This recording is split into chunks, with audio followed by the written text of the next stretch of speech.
مراجعتنامه به تمام خلق شریف تاجیکستان از نام ساکنان شهر خورخ که عین حال در فدراسیون روسیه عمر بسر میبرند. سلام و درود به یک و یک شما هموطنان عزیز. قبل از ادای مراجعتنامه مذکور میخواستیم همدردی خویش را به خانواده شهیدان راه راستی که قربان بی‌عدالتی حکومتداران قانونشکنی ظالم گردیدند اظهار نماییم. ثانی به همه آن افرادی که در روند حوادث اخیر خونین بدخشان از طرف کارمندان سلاح‌بدست قانونشکن حکومتی زخم برداشتند شفاعت کامل خواهانیم. بعداً اشخاصی که گرفتار تهمت‌های بی‌اساس و تعقیبات ناجوانمردانه حکومتداران ظالم گردیدند به همه آنها نیز صبر، غالبیت و گشایش در کارهایشان خواهانیم. مراجعت ما با تمام خلق شریف تاجیکستان است. به همگان معلوم است که سالهای اخیر حکومت مرکزی تاجیکستان تلاش بر آن دارد که هر چه زودتر تمام مناطق تاجیکستان را اجباراً تابع ظلم و استبداد یک حکومت خانوادگی نماید. شوربختانه چنین هم شده ایستاده است. ولی نه در همه منطقه تاجیکستان ظلم و استبداد منصبداران بی‌وجدان مورد پسند ساکنان قرار میگیرد. بدخشان محض یکی از همه منطقه‌هایی است که در طول تاریخ هیچگاه تابع استبداد حاکمان ظالم نشده است و نخواهد شد. خلق شریف تاجیکستان، ما بدخشانی‌ها هیچگاه خلاف ساکنان دیگر منطقه وطنمان بدبینی و خصومت نداشته‌ایم. متاسفانه امروز حکومت مرکزی کشور با ابتکار اداره‌های حفظ حقوق هر گونه فتنه‌های ساخته را بین ما و شما ایجاد نموده ایستاده‌اند. گاهی وقتا کارمندان امنیتی از نام ساکنان بدخشان برادران دیگر مناطق تاجیکستان را یا لطکوب میکنند یا پول مالشان را از دستشان میستانند و ما از خود چنین عمل فتنه انگیز را در مناطق دیگر تاجیکستان نیز نسبت بدخشانیان از نام باشندگان دیگر محلها انجام میدهند. هدف معلوم است تا اینکه مردم را بین هم جنگ اندازند. زیرا اگر خلق متحد شود در آن هنگام یکجایی خلق میتواند همه گونه حکومت‌های خودکامه و ظالم را ریشه‌کن سازد. بنابراین از همه خلق شریف تاجیکستان احترامانه خواهش مینماییم که فریفته چنین دسیسه‌های ساخته و بافته نشوید. ما بدخشانی‌ها شما را برای خود برادر می‌دانیم.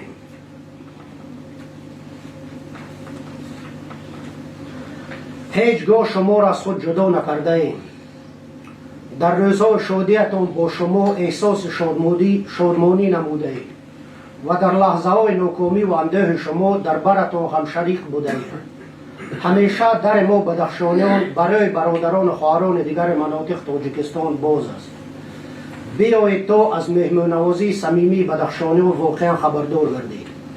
حکومت بیدادگر وزرای تاجیکستان بدخشانیان را امروز در چشم دیگر ساکنان وطن همچون تروریست، اکستریمیست و افباش معرفی می نماید.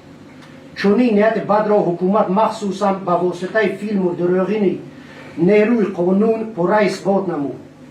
اما در اصل چنین نیست. مردم بدخشان هیچگاه طرفدار جنگ و ستیز نبوده است و نخواهند بود. ولی هر یک حکومت ظالم نباید فراموش کند که بدخشانیان در برابر ظلم و استبداد ایستادگی خواهند کرد و در برابر حمله دشمنان حتما خود را محافظت خواهند نمود. زیرا این خصلت طبیعی از روز ازل در سرشت ماست و در این بابت سخن حکیم ناصر خسرو شعار همیشگی ما است. آن حکیم ناتکرار چنین گفته است: آزار مگیر از کس و بر خیره مآزار، کس را مگر از روی مکافات مساوا. پرکینه مباش از همگان دایم چون خور، نه نیز به یک باره زبون باش چو خرما. ما بدخشانیان طرفدار قانون بودیم، هستیم و خواهیم ماند. همواره خواهان آنیم که قانون باید برای همه برابر باشد. چه برای شهروند عادی و چه برای منصبداران باید قانون یکسان اعتبار داشته باشد. ما نمیخواهیم که منصبداری به بدخشان آمده از منصب خود سوء استفاده برد و نسبت ساکنان منطقه بیدادگری را روا بیند. صبر و تحمل نسبت جبر و ستم خاص مردم ما نیست. ما مردم عدالت پرور و اصلاح طلب هستیم. این چنین باید تذکر داد که ما بدخشانیان هیچگاه نمیگذاریم که یگان کشور بیگانه نسبت تاجیکستان فشار یا حمله آورد. شهید گلبدین ضیابیکوف محض از همان افرادی بود که در قضیه وارخ با یک گروه جوانان خیور بدخشانی میخواست به وارخ رفته از خاک مقدس تاجیکستان حمایت نماید. متاسفانه پس از قضیه وارخ حکومتداران نمک ناشناس به جای آنی که اعمال جوانمردانه و وطن پرورانه گلبدین ضیابیکوف را قدردانی نماید، برعکس نسبتش پرونده جنایی گشودند و او را جنایتکار اعلام کردند. در آخر شهید گلبدین ضیابیکوف را کارمندان امنیت بیرحمانه به قتل رساندند، حالانکه در روزهای تنگ وارخ به جوانمردی و جسارت شهید گلبدین ضیابیکوف نیاز داشتند. چنین رفتار نوجوانمردانه مقامات حفظ حقوق احساس خدمت نمودن به وطن را در دل هزاران جوان بدخشانی از بین ربود. دیگر در دل مردم نسبت این حکومت نه باوری و نه ذره مهر باقی مانده است.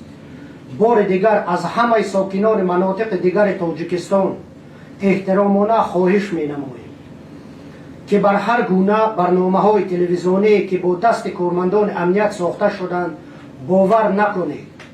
فرزندانت را قبل از خدمت حربی وادار سازید که اگر آنها را به طور مجبوری به جانب بدخشان رهسپار سازند و یا آنها را امر میدهند که نسبت اهالی و سوشته آتش کشویند، بگذار از چنین فرمان سرپیچی نمایند. جان جوان خود را در خطر نگذارند. ما نیز نمیخواهیم که به اسکران جوان بیگناه در نتیجه ناآرامی آسیب رسانیم، زیرا فرزندان شما را ما چون فرزندان و برادران خود دوست می‌داریم. امروز کارمندان مقامات قدرتی در بدخشان برنامه تلویزیونی سلسله داری را تحریزی کرده میخواهند به وسیله این نوارها و فیلم‌های دروغین مغز ساکنان کشور را شستشو نمایند. گروه مخصوص کارمندان امنیتی امروز خانه به خانه گشته بعض افراد نفقه‌خور، معلمان مکتب و حتی معیوبان را اجباراً با هر گونه تهدید به نوار میگیرند و آنها را مجبور میسازند تا اینکه از آسایشتگی و صلح در بدخشان حرف زنند، حالانکه از صلح نشانی نیست. هر روز وضع ناآرام‌تر و متشنج‌تر شده ایستاده است. خدا یار و مددگار بود هموطنان عزیز، به امید پیروزی عدالت بر استبداد.